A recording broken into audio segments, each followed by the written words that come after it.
Welcome back, fellow scientists. Let me just get rid of this and enlarge this. All right, so we are today going to finish our notes about speciation, chapter 17. So I'm actually using last year's notes just because it's a lot easier. That way I don't have to spend time writing and I can get done with this video quicker. So you might have to pause it because I'm going to be going really quickly.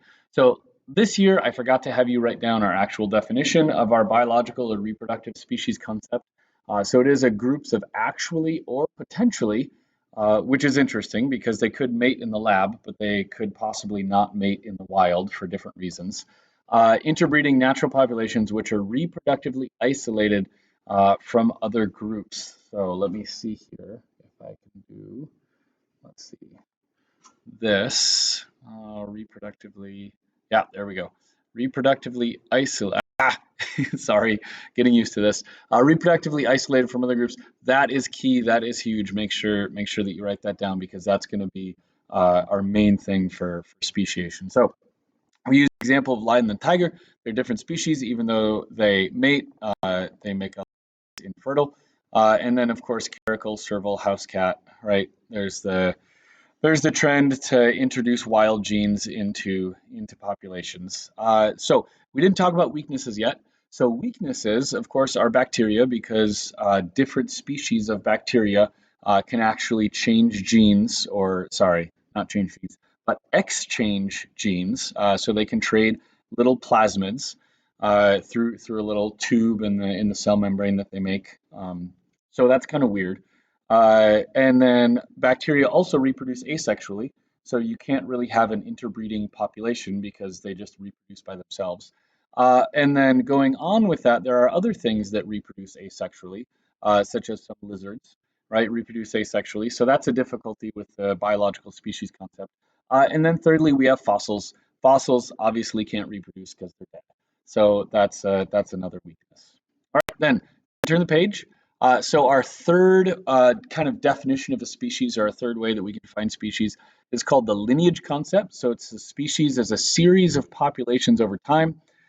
So in other words, we could say that this right here is a species, and it might be similar to the perch. It might look very different from the perch, but it still has the same common ancestor, and then it still has the adaptation of jaws, right? But it doesn't have lungs, it doesn't have claws, it doesn't have keratinous scales, right? And so then this is another same species, but just kind of like eons and eons later. Same species, eons and eons later. Same species, eons and eons later. So there's one big huge weakness is that speciation is usually gradual. It does a fantastic job with fossils, right? We actually include fossils. The first one, the morphological species concept, included fossils because we can actually see presence or absence of different things. But this one, it's usually speciation, from what we can tell, is usually gradual, and so that's a difficulty with this concept. All right, so here we go. Now that we know how we define a species, now we need to go and we need to talk about reproductive isolation because that's the key thing to get speciation. Is you have to we're gonna kind of camp out on number 2, right? The biological species concept. So if we have interbreeding or reproducing populations, then that's the same species. But if they're different, if they're not interbreeding, if they're not sharing that gene pool for long enough, then dissimilarities could arise. And then if those two populations were to be reintroduced to each other, then there's the potential that they couldn't breed, and then we would kind of classify them as different species. So 2 ways to get reproductive isolation: allopatric, aka geographic isolation, physical separation of 2 or more groups. So ways that we could do this: if you're a land animal, mountain range, forest fires, right, could separate one woodland population from another woodland population. Deserts, rivers, right, flooding, right, if there's canyons, right, if there's one population over here and then a population over here, but then there's a river that kind of like carves a canyon through the populations, right? Think of the squirrels from freshman year and the Grand Canyon. And then if you're an aquatic species, right, so then drying up of a lake, right, we could have like what would be a sandbar right down the middle of the lake, but if the lake levels are going down, then that sandbar all of a sudden becomes dry land. And so then we have two separate populations. Or we could flood, right? And we could have a big, huge lake, but then the flooding recedes, and then we have many smaller lakes like we had before. So all those are ways to get allopatric speciation. If you were in class, I would show this video. It's from the book website. So remember, go to bcs.whfreeman.com/POL2E. That address is in your syllabus, and you should get something that looks like this. And then you would click on that, and then you would go all the way down to interactive summaries. This is chapter 17, interactive summary.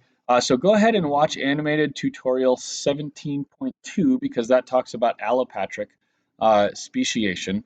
And then also watch after this, watch animated tutorial 17.3 because that talks about sympatric speciation, or in other words, speciation without a physical barrier. One of the main things that, or one of the main ways that that happens is changing of chromosome numbers, or polyploid, right? Poly is many, right? And then remember haploid, diploid, tetraploid, quadruploid. So ploidy level refers to the number of chromosomes. So use those videos to fill in the rest of this notes chart right here. And then last but not least, another way to get, last but not least for this slide, another way besides changing the number of chromosomes to get sympatric speciation is habits, right? So your book uses the example of fruit flies, that some of them lay their eggs on hawthorn trees, right? And some of them lay their eggs on apple trees. So if you have one group laying their eggs on hawthorn trees and they used to like that, but then there was a mutation or someone just, I don't know, got confused or something like that and started laying their eggs on apple trees, if there was enough of them, then all of a sudden you have two different populations, fruit flies that lay their eggs on hawthorn trees and fruit flies that lay their eggs on apple trees. So that would be another example of sympatric, sim together with, right, in the same location, but sympatric speciation where they just, yeah, where they don't interbreed because they lay their eggs on different trees. All right, so then next up, other ways to get sympatric speciation. So it could be changing the number of chromosomes. It could be a chromosomal rearrangement. So the example that your book uses is a certain type of bat, which I'm not really familiar with, but that's okay. It has 3 chromosomes, or at least it used to have 3 chromosomes right here. And so in one lineage, we have the chromosome number 2 attaching to the chromosome number 1. Chromosome number 3 stays the way it is, right? And then in the separate lineage, for whatever reason, we have chromosome number 3 attaching to chromosome number 2, and then chromosome number 1 just kind of stays the way that it is. So then when this species makes gametes, right, this would be a tetrad, right? And then when this species made gametes, we would have 3 different tetrads, right? And then when this species makes gametes, then this would be a tetrad. So their gametes would be different. And then if gamete from this population fertilized a gamete from this population, then they would have extra of the purple, right, and of the green, and of the blue, and the genetics just wouldn't work out. So that's why we would say that that's 2 different species. I'm doing a horrible job explaining this. I'm sorry. I'm trying to go fast. You guys are smart. You guys can figure it out. I have faith in you. So then another way that we could get sympatric speciation is not looking at the whole entire chromosome, but looking at the genes that ride on the chromosome. So let's pretend that we have gene A here at locus 1 and gene B here at locus 2. And then let's say that there's a mutation to make gene A from just recessive alleles into one dominant allele. And let's say that in this certain environment that mutation is selected for, right? So then big A becomes fixed, right? And then in this other population right here, we have a mutation not to gene 1, not to the A gene, but to gene 2, to the B gene. So here we have a big B that's mutated, right? The A's stay the same. And then these, right, can work together, right, in this hypothetical example. And then these can work together right here, but the big A and the big B those are incompatible. Those can't work together. So now we can't have this species right here mating and reproducing with this species right here. So that's another way to get genetic isolation, to get sympatric speciation. All right. Oh, and I should probably go back to this view. I apologize. Man, this is rough. All right. So now that we have these different species, now the question is, how can we keep these species separate? So pre-zygotic isolating mechanisms. If you remember, a zygote is a fertilized egg. It's just a one-celled embryo, but it's diploid instead of haploid, instead of just an egg and a sperm, the gametes, right? So sperm fertilizes egg, and then we have a diploid egg, or in other words, a fertilized egg, right? So a couple ways that we can keep species separate, pre-zygotic isolating mechanisms. Number one, mechanical isolation. I won't go into detail because I'm going to mark this video as appropriate for kids, but sometimes the puzzle pieces just don't fit, like they don't work together. So that's a possibility. It's especially apparent with dragonflies as well. They have different shaped sexual reproduction organs, and so that's kind of interesting. Geographic separation, right? Allopatric. So I believe this is the book example that talks about frogs, right? And so here we have frequency of egg laying, right? And so this certain species lays their eggs in, oh, I don't know, March, right? And kind of April, and in September, right? And then this species right here lays their eggs kind of in February, and then a little bit into March, and then in September as well. If they share, the breeding peaks drop out in sympatric. So if they share an area, then this species only lays eggs in September, and then this species only lays eggs in February, right? So that's our example of temporal isolation. That's how we keep species separate, right? And then sympatric together with, right? So frequency of egg laying. Oh, here we go. So that's the exact same, yep, exact same graph. So there's allopatric, there's if they live in different areas, and then there's sympatric, there's if they live in the same area. So a way that we keep species separate, right, is by temporal isolation.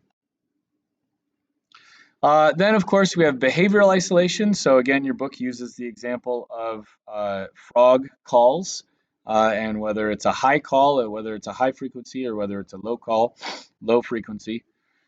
Let's see, and let's erase. Can we erase? To see what's behind there, because I forget what I did. Oh yeah, there you go. So allopatric, if they're separate, then their calls are closer together, right? If they're together, then their calls become more different. So that would be behavioral isolation.